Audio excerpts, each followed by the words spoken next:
All right, guys, now on to our In the History Book section, where this week, in honor of women's college basketball starting next week, we take a look at the first intercollegiate women's basketball game ever played.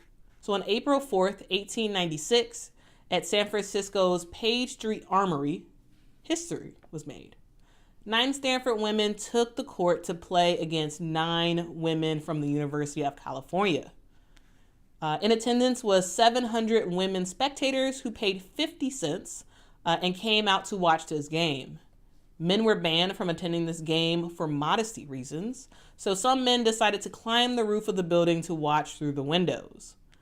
The game of basketball was still fairly new at the time. It was just 4 years earlier that James Naismith actually invented the sport, and so far the sport was primarily played by men. The game of basketball was so new that even the Cal men didn't even have a team. They didn't even play their first intercollegiate game until 1907. So the women for sure were ahead of their times.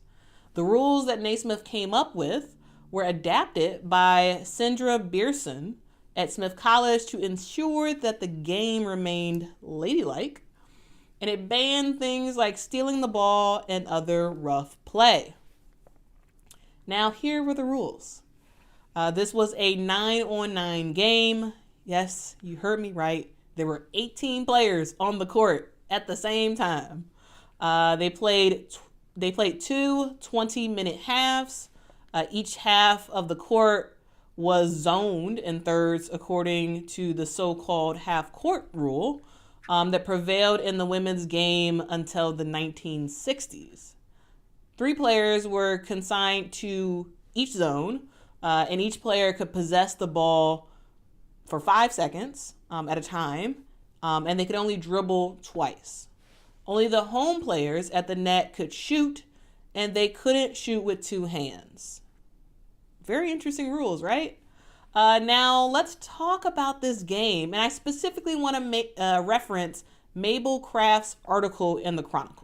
So one thing to note is that men reporters also were not allowed to attend.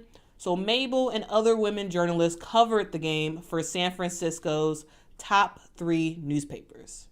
Mabel said that the crowd jammed the gallery at the Armory and roared until the glass doors in the gun cases shivered at the noise.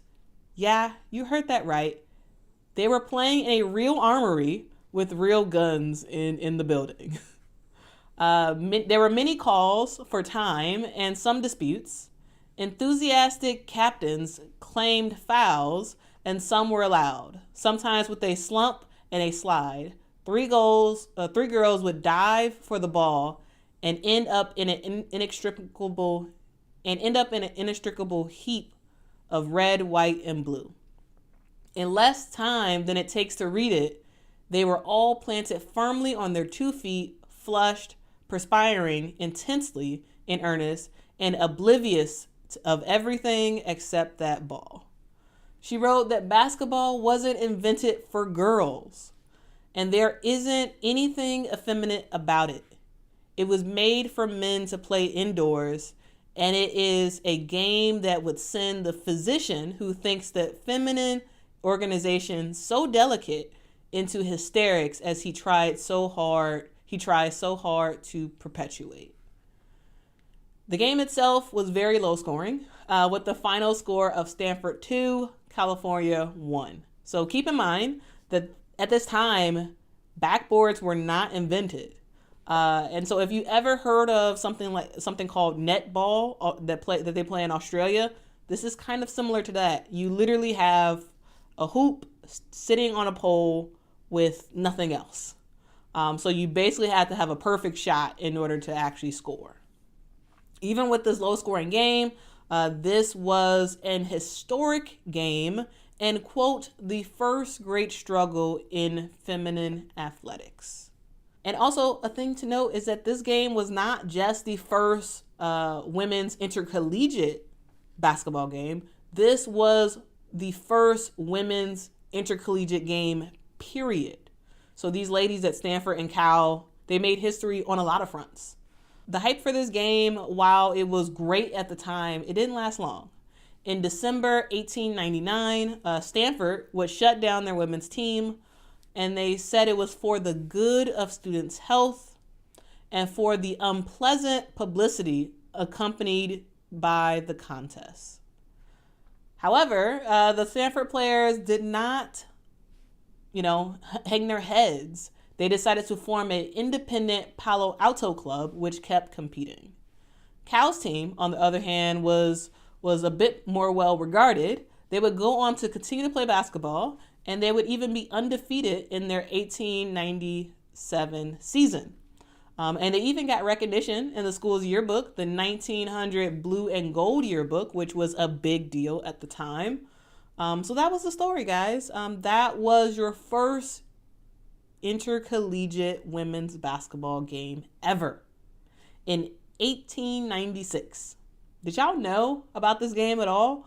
Did you enjoy hearing about it? The looking at some of the writings of that game, it's kind of cool to read. And it also kind of hard to believe the way that they were playing basketball because it's so different than how we play basketball today. What are your thoughts about it? Let me know your thoughts in the comments below. Does it surprise you that Stanford and Cal were the first teams to play against each other? Again, let me know your thoughts in the comments below. And if you love this section, please let me know by giving this video a like.